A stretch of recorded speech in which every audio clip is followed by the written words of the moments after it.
안녕하세요, 윌리엄입니다. 오늘은 아기를 가지려고 하는 부부들에게 전하는 이야기입니다. 흔히 사람은 사주팔자대로 살아간다고 합니다.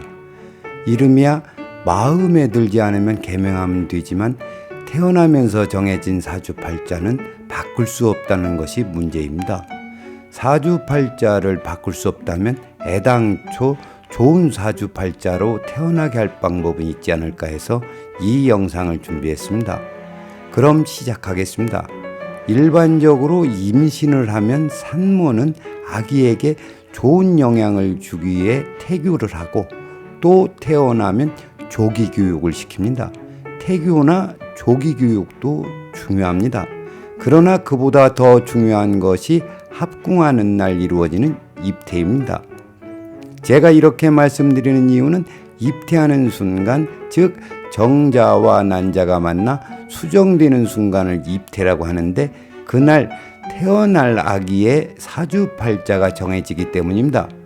운명론적으로 말씀드리면 입퇴하는 순간 아기의 운명이 결정되어 건강하게 태어날지와 그렇지 않은지, 심지어 태어나는 날과 시까지도 결정됩니다. 아롱이다롱이란 말이 있습니다. 같은 부모에게서 태어났는데도 불구하고 자식마다 사주팔자가 다르고 기질이나 삶의 여정도 다릅니다. 그 이유는 엄마 아빠가 사랑할 때 형성된 기운의 차이 때문입니다. 그리고 사주팔자에는 격이 높은 사주팔자가 있고 낮은 사주팔자가 있어서 사주팔자에도 귀하다, 천하다고 하는 등급이 존재합니다. 생물학적으로 부부가 사랑하면 임신을 하고 자식을 낳습니다. 그렇습니다. 아기를 잉태하고 출산하는 것은 신비롭고 경이로운 일입니다. 그러나 어떤 아기를 낳을 것인가가 더 중요하다고 생각합니다. 제가 이렇게 말을 하면 아기는 삼신할머니가 점지해 주는 것이지 어찌 사람 마음대로 낳을 수 있냐고 반문하실 겁니다.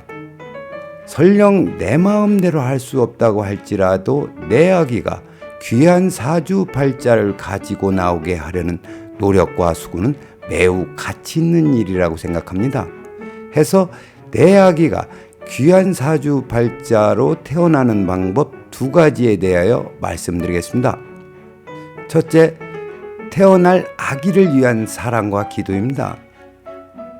입퇴는 부부의 사랑을 통해 정자와 난자의 생물학적 만남이 이루어집니다. 이미지를 봐주세요. 지금까지 힘이 세고 달리기를 1등으로 통과한 정자가 난자를 취한다고 알고 있었습니다. 그래서인지 속설에 남자가 씨만 잘 뿌리면 된다고 했지요. 그러나 현대과학으로 밝혀진 것이 있는데 아빠의 몸 밖으로 나온 3, 4억 마리의 정자 중에 나름대로 달리기를 잘한 여러 마리의 정자가 난자주에 달라붙어 있답니다. 이때 난자주에 붙어있는 여러 마리 정자는 성격이 좋은 녀석과 나쁜 녀석, 머리가 좋은 녀석과 둔한 녀석, 건강한 녀석과 그렇지 않은 녀석 등 귀천이 뒤섞여 각양각색입니다. 이렇게 정자마다 다양한 기질을 가지고 있는데 그 중에서 정자 하나를 난자가 선택한다고 합니다. 여기서 중요한 것은 난자가 정자를 선택한다는 것이며 여기부터는 기운의 영역입니다. 나라는 존재는 많은 씨앗 중에 어머니의 기운에 의해 선택되어 태어났습니다. 그렇다면 난자가 여러 정자 중에 한 마리를 선택하는 기준은 무엇일까요? 결론부터 말씀드리면 난자는 자신의 주파수와 동일한 정자를 선택합니다. 이때 난자의 주파수는 엄마의 감정과 기운에 의해 결정됩니다. 즉 사랑을 나누는 엄마의 의식과 기운에 의해 정자가 선택되는 겁니다. 초록은 동색이란 말이 있습니다. 코드가 비슷하면 서로 끌림이 있는 이치가 여기에도 있습니다. 다음으로 아기의 좋은 사주팔자를 위해 엄마의 감정과 기운을 어떻게 형성해야 하는지 말씀드리겠습니다. 실수로 또는 어쩌다 아기가 생기면 낫지 뭐 라는 생각은 해서는 안 됩니다. 엄마 아빠가 술에 취해서 또는 원치 않는 임신으로 어쩔 수 없이 애를 낳았다면 아이는 속일 수 있을지 몰라도 사주팔자는 속이지 못한다는 것이 제 생각입니다.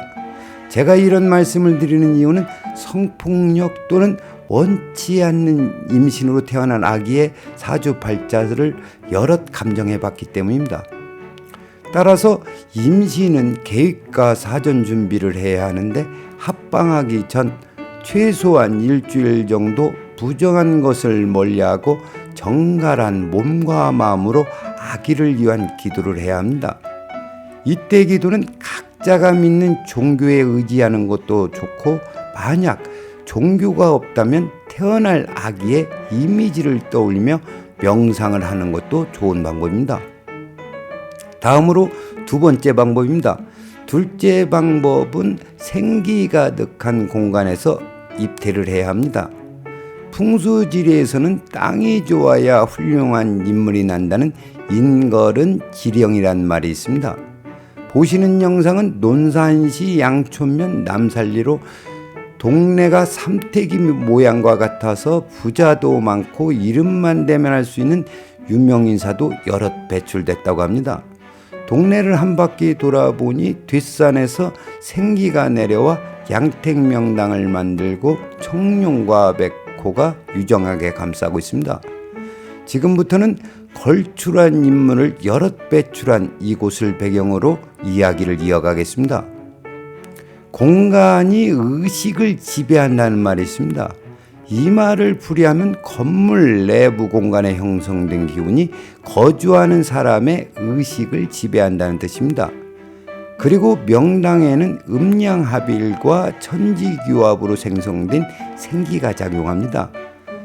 명당의 생기에는 산천의 고유 주파수가 내재하여 정자와 난자의 인연 그리고 태아의 기질에 영향을 미칩니다. 그래서 입퇴를 하는 공간의 기운이 매우 중요하기 때문에 생기 가득한 곳에서 합방하고 입퇴를 하여야 합니다. 그러나 생기 가득한 곳을 판단하기란 쉽지 않습니다. 해서 팁을 드리겠습니다. 먼저 생기는 온화합니다. 따라서 습하거나 냉한 곳 그리고 어둡고 칙칙한 곳은 피하고 아늑하고 편안한 그리고 밝고 맑은 느낌이 드는 공간에서 입퇴를 해야 합니다. 다음으로 날씨입니다. 사람의 감정은 공간의 기운과 더불어 기후의 영향을 받습니다. 비 오는 날 기분이 가라앉고 심지어 우울한 것처럼 말입니다. 따라서 합방하는 날에 천둥, 번개, 폭우, 태풍 등 일기가 고르지 못한 날은 피하고 맑은 날을 택해야 합니다. 오늘의 이야기를 마무리하겠습니다. 스승이 10년 가르친 것보다 10달의 태교가 중요하고 10달의 태교보다 합궁하는 날 부부의 기운이 중요하다는 말이 있습니다. 임신을 준비하는 부부는 마음속으로 새겨도 좋은 글귀라는 생각입니다. 오늘은 여기까지 하겠습니다. 시청해 주셔서 감사합니다.